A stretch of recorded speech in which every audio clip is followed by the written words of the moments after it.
Dapat lang yan sa babaeng yan. Dahil mula nang dumating ka dito, nasira na ang pamilya namin. I said that's enough! Mom, please. Huwag mo pairali ng galit mo. At Joanna, tama na kasi dadagdag ka lang sa galit ni Lola sa atin. Let me handle this.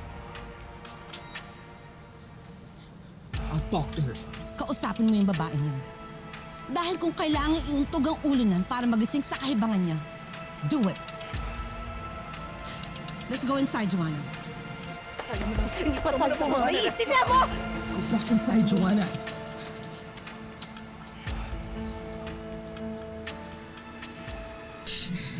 Iwan, please. Maniwala ka sa akin. Katulad yun, nagulat lang din ako. Wala ako. Umamin ka na sa akin, Ina. Ano plano mo ba to? Sinadya mong tulungan at kaibiganin si Lola para makakuha ka lang ng pera? Because if this was your plan all along, then wow! You did an exceptional job. Because now you've achieved on becoming a certified and accomplished scammer.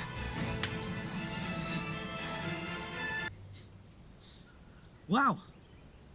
Ang lakas na talaga ng loob mong saktan ako. Sa bagay, lahat ng gawin mo dito, valid na valid dahil may approval ka na ni Lola, di ba? At ikaw na ang tagapagmana ng kumpanya?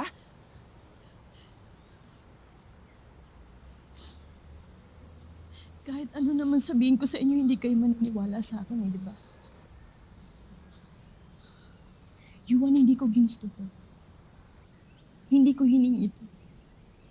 Wala akong alam sa plano ni Lola.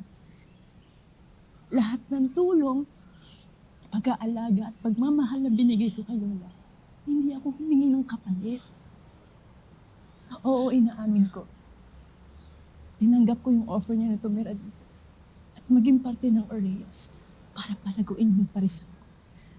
Pero ginawa ko yun hindi para sa sarili ko. Ginawa ko yun para sa kapatid ko at kontento na ako doon.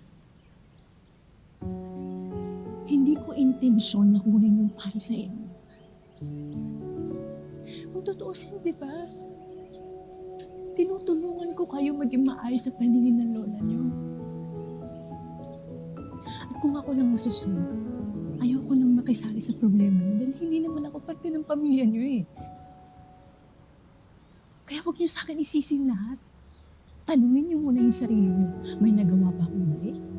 O may pagkukulang kayo? Kaya umabot sa ganung desisyon si Lola. Patanungin kita. Sino ba yung nag-cause ng scene sa restaurant? Sino ba yung nagbigay ng kahihiyan kay Lola at sa company? Huwag kang mag-alala yun. Dahil hindi ko naman ugaling kumuha ng liya. At lalong hindi ko kailangan ng company o ng pera ng Lola mo para maging maayos na saya kami ng kapatid.